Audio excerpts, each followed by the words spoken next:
שלום לנו, אז אנחנו ממשיכות לקשקש על החיים, על מסרים ועל מה שביניהם.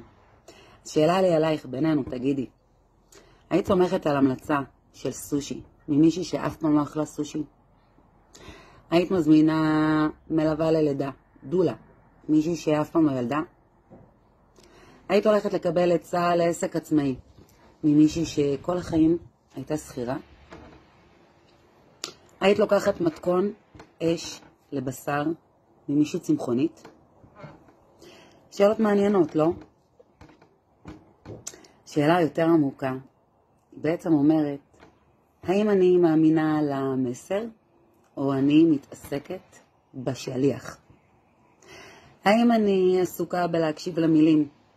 האם אני עסוקה בלשמוע את מה שבורא עולם רוצה לדבר אליי ממש ברגע זה?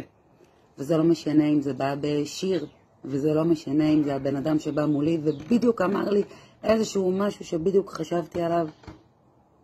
האם אני מספיק פתוחה לקבל את המסרים מהבורא, או האם אני עדיין מקובצת ומוכנה לשמוע אותם רק בדרך שלי, או יותר נכון בדרך שלימדו אותי שככה אמורים להקשיב למסרים.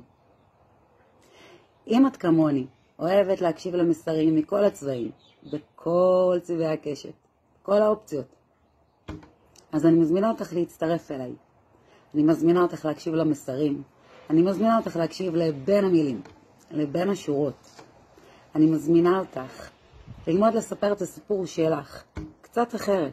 להוסיף לו קצת נצנצים, לשים פסיק, נקודה, במקום קצת אחר. לזכור שאת יכולה תמיד להתחיל מההתחלה.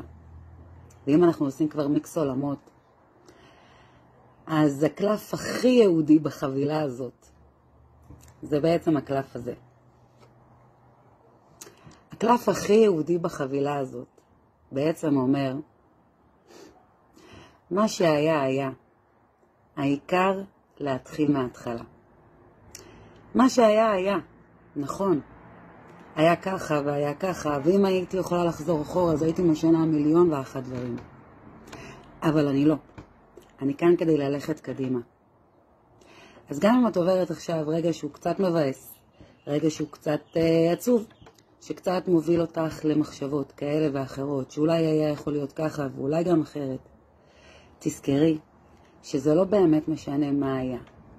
מה שחשוב, שעכשיו ברגע זה, את ממש רוצה להתחיל מההתחלה.